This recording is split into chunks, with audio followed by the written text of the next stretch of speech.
Hello everybody and welcome back to another Yazzawa ASMR YouTube video. Today we will be reading another short story. This time we will be reading The Lottery by Shirley Jackson.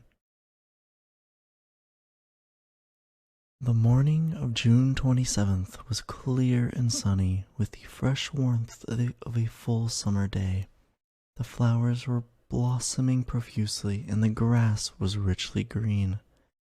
The people of the village began to gather in the square between the post office and the bank around 10 o'clock. In some towns there were so many people that the lottery took 2 days and had to be started on June 26th. But in this village there were only about 300 people. The whole lottery took only about 2 hours. So it could begin at 10 o'clock in the morning and still be through in time to allow the villagers to get home for noon dinner. The children assembled first, of course. School was recently over for the summer, and the feeling of liberty sat uneasily on most of them. They tended to gather together quietly for a while before they broke into boisterous play, and their talk was still of the classroom and the teacher, books and reprimands. Bobby Martin had already stuffed his pockets full of stones, and the other boys soon followed his example, selecting the smoothest and roundest stones. Bobby and Harry Jones and Dickie Delacroix, the villagers pronounced this name Delacroix, eventually made a great pile of stones in one corner of the square and guarded it against the raids of the other boys. The girls stood aside, talking among themselves, looking over their shoulders at the boys, and the very small children rolled in the dust or clung to the hands of their older brothers or sisters. Soon the men began to gather, surveying their own children, speaking of planting and rain, tractors and taxes. They stood together, away from the pile of stones in the corner, and their jokes were quiet and they smiled rather than laughed. The women, wearing faded house dresses and sweaters, came shortly after their menfolk. They greeted one another and exchanged bits of gossip as they went to join their husbands.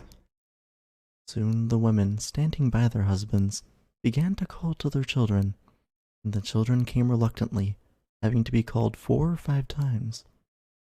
Bobby Martin ducked under his mother's grasping hand and ran, laughing, back to the pile of stones.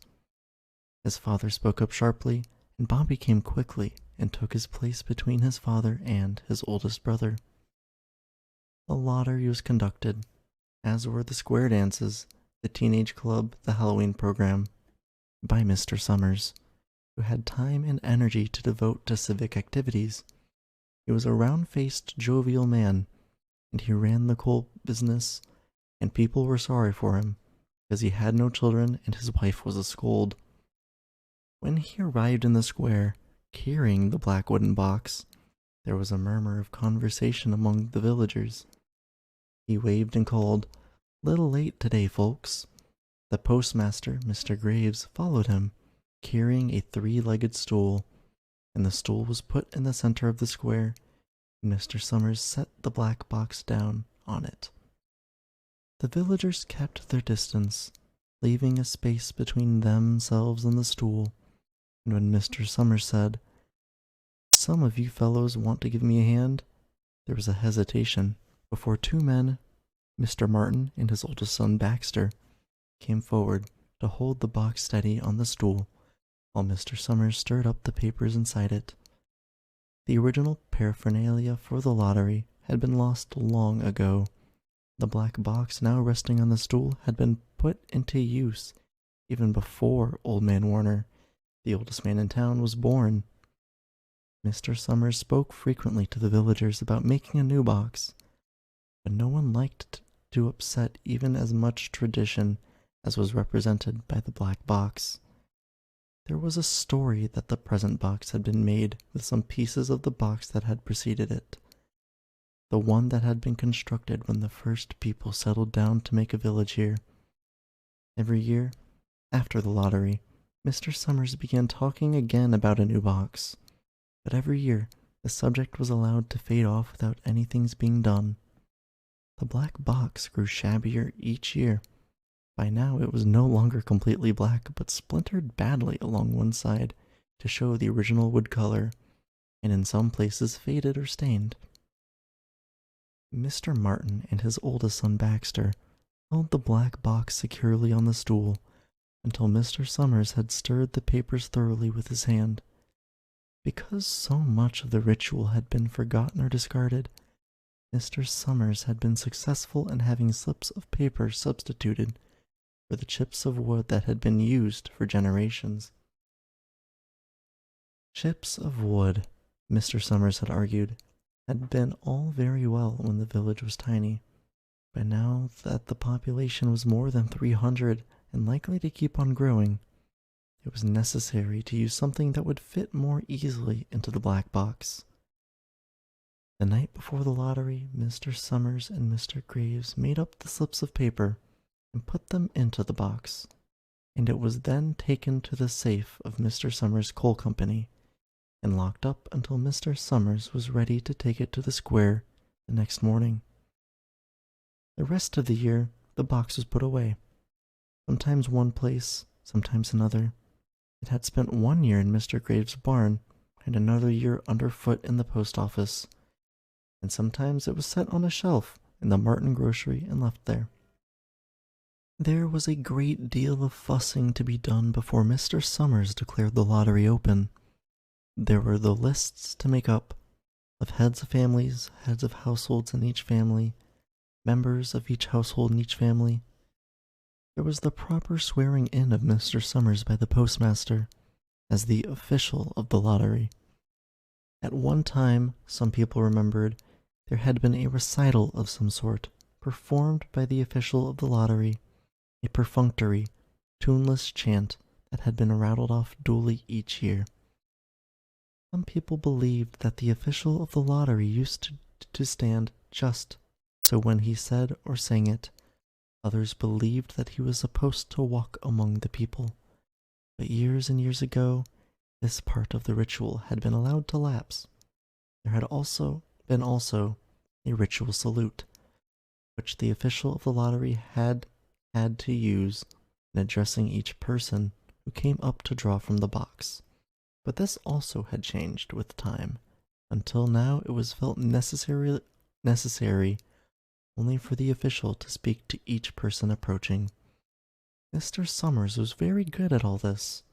In his clean white shirt and blue jeans, with one hand resting carelessly on the black box, he seemed very proper and important as he talked interminably to Mr. Graves and the Martins. Just as Mr. Summers finally left off talking and turned to the assembled villagers, Mrs. Hutchinson came hurriedly along the path to the square, her sweater thrown over her shoulders, and slid into place in the back of the crowd. Clean forgot what day it was, she said to Mrs. Delacroix, who stood next to her, and they both laughed softly. Thought my old man was out back stacking wood, Mrs. Hutchinson went on. And then I looked out the window, and the kids was gone. And then I remembered it was the 27th and came a-runnin'. She dried her hands on her apron, and Mrs. Delacroix said, You're in time, though. They're still talking away up there. Mrs. Hutchinson craned her neck to see through the crowd and found her husband and children standing near the front. She tapped Mrs. Delacroix on the arm as a farewell and began to make her way through the crowd. The people separated good-humoredly to let her through. 2 or 3 people said in voices just loud enough to be heard across the crowd, Here comes your Mrs. Hutchinson. And Bill, she made it after all. Mrs. Hutchinson reached her husband and Mr. Summers, who had been waiting, and cheerfully, We thought we were going to have to get on without you, Tessie. Mrs. Hutchinson said, grinning, Wouldn't have me leave my dishes in the sink now, would you, Joe? And soft laughter ran through the crowd as the people stirred back into position after Mrs. Hutchinson's arrival. Well now, Mr. Summers said soberly, I guess we better get started. Get this over with so we can go back to work. Anybody in here? Dunbar, several people said. Dunbar, Dunbar. Mr. Summers consulted his list. Clyde Dunbar, he said. That's right, he broke his leg, hasn't he? Who's drawn for him? Me, I guess, a woman said. Mr. Summers turned to look at her. Wife draws for her husband, Mr. Summers said. Don't you have a grown boy to do it for you, Janie? Although Mr. Summers and everyone else in the village knew the answer perfectly well, it was the business of the official of the lottery to ask such questions formally. Mr. Summers waited with an expression of polite interest while Mrs. Dunbar answered. Horace is not but 16 yet, Mrs. Dunbar said regretfully. Guess I gotta fill in for the old man this year. Right, Mr. Summers said. He made a note on the list he was holding. Then he asked, Watson boy drawing this year? A tall boy in the crowd raised his hand. Here, he said. I'm drawing for my mother and me. He blinked his eyes nervously and ducked his head as several voices in the crowd said things like, Good fellow Jack. I'm glad to see your mother's got a man to do it. Well, Mr. Summers said, guess that's everyone. Old man Warner make it? Here, a voice said, and Mr. Summers nodded. A sudden hush fell on the crowd as Mr. Summers cleared his throat and looked at the list. Already, he called. Now I'll read the names. Heads of families first. And the men come up and take a paper out of the box. Keep the paper folded in your hand without looking at it until everyone has had a turn. Everything clear? The people had done it so many times that they only half listened to the directions. Most of them were quiet, wetting their lips, not looking around. Mr. Summers raised one hand high and said, Adams. A man disengaged himself from the crowd, came forward. Hi, Steve, Mr. Summers said, and Mr. Adams said, Hi, Joe. They grinned at one another humorlessly and nervously. Then Mr. Adams reached into the black box and took out a folded paper. He held it firmly by one corner as he turned and went hastily back to his place in the crowd, where he stood a little apart from his family, not looking down at his hand. Ellen, Mr. Summers said. Anderson. Bentham. Seems like there's no time at all between lotteries anymore, Mrs. Delacroix said to Mrs. Graves in the back row. Seems like we got through with the last one only last week. Time sure goes fast, Mrs. Graves said. Clark. Delacroix. There goes my old man, Mrs. Delacroix said. She held her breath while her husband went forward. Dunbar, Mr. Summers said, and Mrs. Dunbar went steadily to the box, while one of the women said, Go on, Janie, and another said, There she goes. We're next, Mrs. Graves said. She watched while Mr. Graves came from around the side of the box, greeted Mr. Summers gravely, and selected a slip of paper from the box. By now, all through the crowd there were men holding the small folded papers in their large hands, turning them over and over nervously. Mrs. Dunbar and her two sons stood together, Mrs. Dunbar holding the slip of paper. Herbert. Hutchinson. Get up there, Bill, Mrs. Hutchinson said, and the people near her laughed. Jones. They do say, Mr. Adams said to Old Man Warner, who stood next to him, that over in the North Village they're talking of giving up the lottery. Old Man Warner snorted. Pack of crazy fools, he said. Listening to the young folks, nothing's good enough for them. Next thing you know, they'll be wanting to go back to living in caves. Nobody work anymore. Live that way for a while. Used to be a saying about lottery in June, corn be heavy soon. First thing you know, we'd all be eating stewed chickweed and acorns. There's always been a lottery, he added. Bad enough to see young Joe Summers up there joking with everybody. Some places have already quit lotteries, Mrs. Adams said. Nothing but trouble in that, Old Man Warner said stoutly. Pack of young fools. Martin. And Bobby Martin watched his father go forward. Overdyke. Percy. I wish they'd hurry, Mrs. Dunbar said to her older son. I wish they'd hurry. They're almost through, her son said. You get ready to run tell Dad, Mrs. Dunbar said. Mr. Summers called his own name and stepped forward precisely and selected a slip from the box. Then he called, Warner.